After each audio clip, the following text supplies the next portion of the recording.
And hello, everyone. It is Tom. It's FANzine Live, and we are looking at a classic zine today, Fantasy Frontiers, Volume 1, Issue 4, published by Robert Tomlinson, who I believe he was out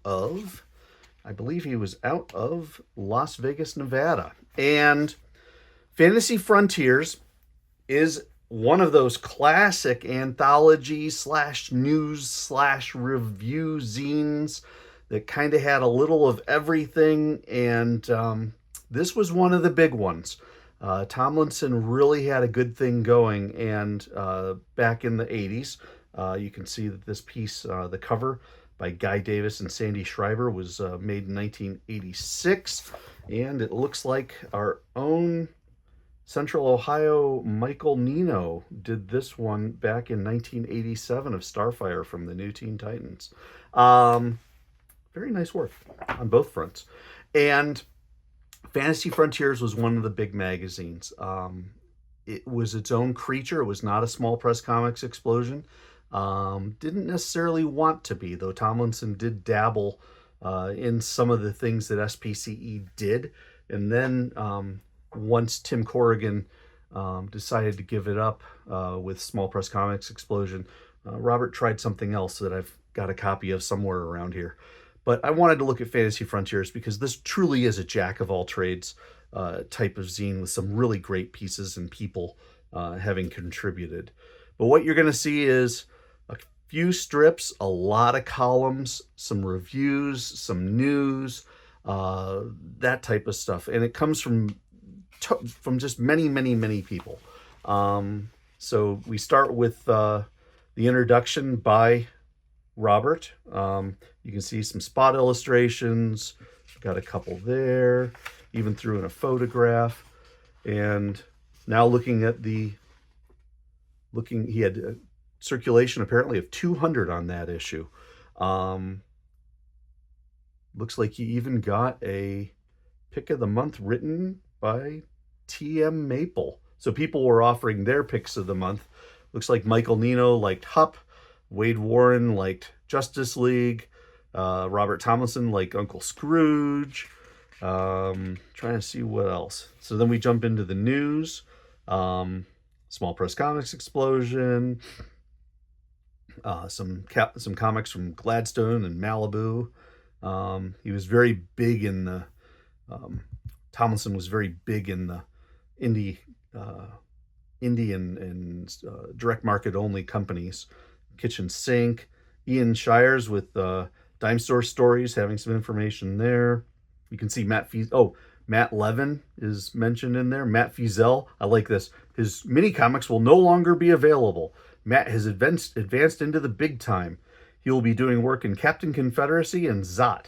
He will also have a Cynical Man book coming out from Eclipse and have a Dad Man and Son Boy 6-page backup in Tim Corrigan's Mighty Guy comic. Well, he did do all that, and he's back to doing minis these days here in 2024. Took a look at Malibu Comics. Offered up a Spectre group review by Michael Neno. Spidey Goes to Tampa with Wade Warren. Some trivia questions. Got some strips by Tisch, who I've seen in work from Alan Sissom, but this is the Stan Carrot stuff. The Dark Dimension with Michael Everleth, talking about Eisner's work, The Dreamer. All Lang Syne by Jennifer Vadvarka out of Schaumburg, Illinois. And she's talking about censorship. We get an interview with Arrow Comics. It looks like a email text type interview with Ralph Griffith and Randy Zimmerman from Arrow Comics, talking about their work. So it looks like Tomlinson did the questions, and then these guys got to answer however they wished. And you can see their books: The Realm, Tales from the Aniverse, Dead World, System 7, and so much So many spot illos as well. Pretty cool. So that's the interview with those guys. Then we go to Demon's Caprice. Looks to be a bit of a fiction type piece. Some more spot illustrations. Oh, hey, there's Tisch and there's Matt Feazell, Paul Curtis. Can't read that one. Nice turtle though. Tales from the Oral Sect. Another nice piece. I'm Worried About Roger by Joseph M. Shea. These are just kind of fun columns. Black and White. Trying to see who wrote that. I don't see that one, but you can see we've got Tisch offered a whole lot of stuff. Somebody put an ad in. Oh, Michael did. He's looking to buy romance comics from the 60s to 70s in very good or better. You may want to ask. He also desperately wanted, at the time, All-Star Western number 11 from DC. 1972. Very good or better. You may want to double check and see if he needs it still. He then wrote a piece about slashing the Mona Lisa. It starts with, Tomlinson and I have had a long-running debate concerning the recent practice of colorizing black and white films. So Michael gets to talk about one of his favorite areas of creative arts, and that being the film industry. And he loves his classic films. So then we have a review of Hoosiers. Looks like Tisch has another piece. And then we get into a preview of Captain Confederacy Special number 1, which Will Shutterly was kind enough to send along, it says. So you get a little bit of that. The old Captain Confederacy. What happened if the South won the Civil War?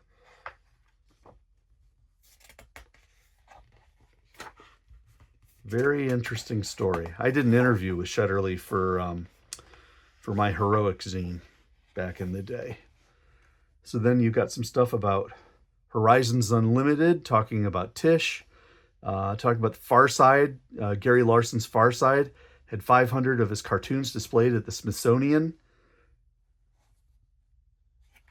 Then the Petulant Pen. This is the letters column. He has a nice long introduction, and then we get into stuff from Tisch and Joseph Shea, and I see lots of folks. Michael Neno again.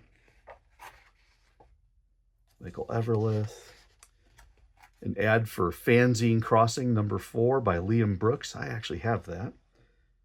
And then we get into the Small Press Corner. And he says, this shall be called Small Press Corner because we want to devote a corner of this publication to small press offerings. And then he also mentioned Small Press Comics Explosion as well, because that's a great place. So, but he talks about SPCE. He talks about Weird Westerns from Mike Barrero. Talks about Russ Maharis and Maelstrom. Russ just came out, I believe, with the 10th issue of Maelstrom recently, after quite a while away. Fanzine Crossing. Ian Shires Dime Store books. So you've got Dime Store Presents, Dungar the Barbarian, Herman Hanks. So you got some nice reviews there. Then you get Breaking Ground, written by Christopher Howard. And he offers up some information on, some advice on how to write a script, and offers up a sample script. And I'm not sure, I don't think this is real because it's called The Death of Aquaman, but he does show how a sample script for comics back in the 80s would have been written. Then Dr. Doctor by Michael Everlith, which is another kind of fun fiction short. Then Tomlinson does some information about comics of that he's interested in, his favorite comic stories of all times, and he talks about a Daredevil run, an Avengers run. Kind of neat. Then Ian Shires does a page on how to make mini comics. And so you can see we've got the whole fold, create, fold, cut, staple, whole shooting match.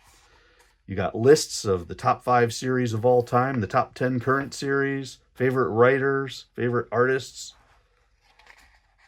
Some of them survive and some of them haven't. And then top 5 miniseries. favorite characters, lots of good stuff. And then you go into memories. You got a few of those. Real nice piece here by Matt Feazell. Then you get another piece, looks like about, it's called Beverly's Byline, talking about the Dragonlance fiction books.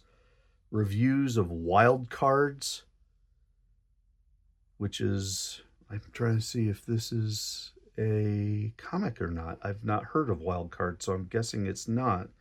Though they do mention Air Boy and Jet Boy. I don't know. I'd have to take a look at that one. Looks like Wade Warren did What Makes a Hero, some poetry. Cynical Man's Revenge. You get a Cynical Man piece. It just goes on and on. Cat on the Fence. Some Human Interest clippings. Always fun to see those. A little more Cynical Man. Then information about submissions, ad rates, subscriptions, and an incentive program for people who bring in subscribers. Neat book. Huge book. I didn't count the number of pages. I probably should have. Let's see. We made it to 23, so we're probably looking at about a 48-ish page book. Yeah, we're probably looking at about 48 pages, including covers. That's a lot for an 11 by 17 folded over into an 8.5 by 11 magazine. Big book, cost $2 back in the day. Clearly worth it. Lots of good stuff by people who we've seen some of these days and who we haven't seen as much of either. Kind of neat to run back and take a look. So that's that. Fantasy Frontiers, number 4. Glad to share it with you. We'll be looking at Tomlinson's work over the days and weeks ahead. But for now, we'll leave it at that. Thanks for watching, everybody. I hope you enjoyed this look, and I will catch you next time.